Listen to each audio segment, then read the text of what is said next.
How well you do with money has little to do with how smart you are. You might have, a degree, you might have a master's degree, a PhD, or whatever it is. Right? Sometimes before the month ends, a week or two before the month ends, your money is already gone. You are the only one who can help your finances, right? Today, I'm going to share with you the best money management tip that I learned a couple of years ago that changed my life completely. If you're ready, make sure you stick around to the end. Hi guys, welcome back again to the channel. My name is Godfred. I'm a qualified ACC accountant with 8 years plus experience in industry and practice. And today I'm going to share with you how I overcame the challenge with being able to put my money and my finances in order. And to tell you what, a couple of years ago, right, I used to struggle. It's been like when you work, at the end of the day, you get paid, and then eventually you don't even see where the money goes. And it's like this kind of paycheck to paycheck, trying to live to sort of survive, which was what I was really going through experience. And even though I was earning money, I was doing a good job and I was getting money paid. But the problem was that I had a degree in accounting as well, which meant that I was supposed to be good at really managing my finances, putting my things in order. But that none of these was happening. And it's not like I was really, just like some of you, it's not like I was spending a lot more money.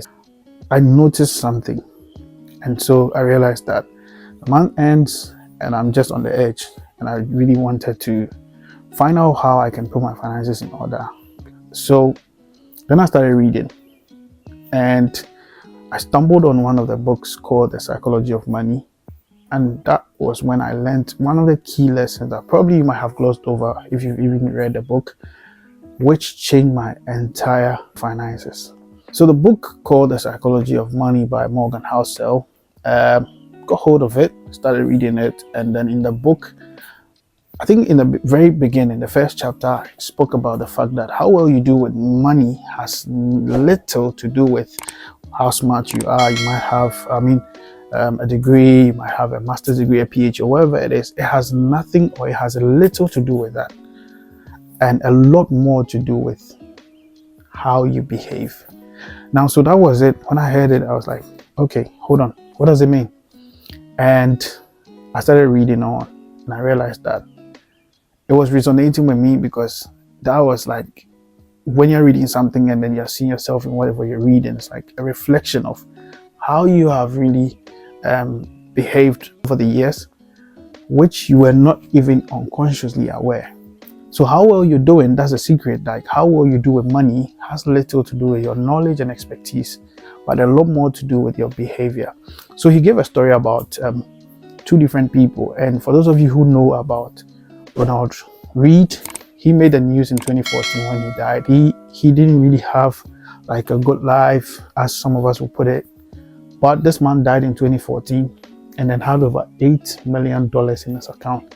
So he made the news because people were really surprised. How come such a how come such a person who was just doing a mere job, a mechanic, could make such an amount of money, right?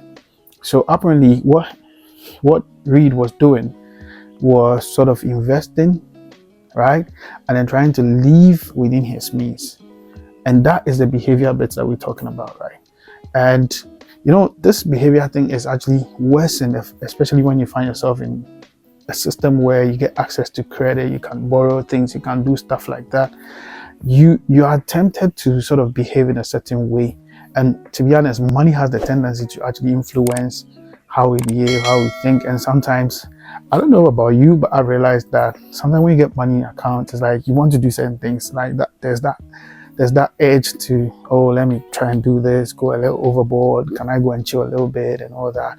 That doesn't mean you shouldn't enjoy life, but what it means is that you need to be very mindful of how you behave when you have money sitting in your account, or how you behave, especially when knowing that every behavior of ours or every activity we do is driven by cost, and someone must pay for that cost. And that is definitely you and I paying for it. So it's either you are paying for it with your salary, or you are paying for it with someone's money in terms of borrowing to pay.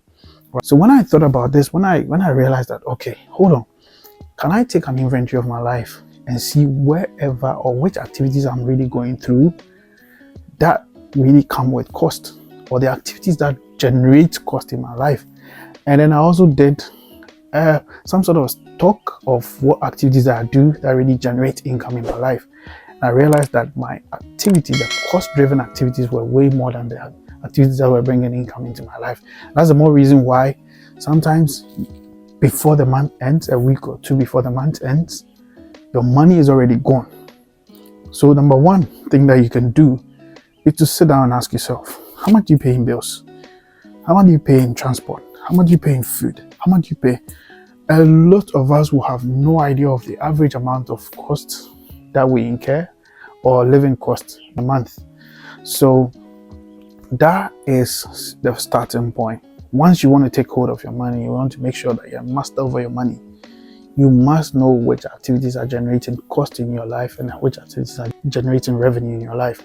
And that's when you can really strike a balance and see which of them can I really eliminate. So when I realized that it's more about how I behave, because I realized that there are times that when I have money, I just want to be giving people money and all. That's not like giving money is not good, but you have to also know that, look, you have to work within some budget limits. Otherwise, at the end of the day, you end up with nothing. And then the cycle goes on and on and on and on. You work for years and you've got nothing. The main point is that you are the only one who can help your finances, right? You know your taste, you know how you behave, you know what you think. But one thing you need to understand, your behavior drives cost and someone must pay for it. So if you are not generating enough income to pay for it, what it means is that, first of all, reduce those activities.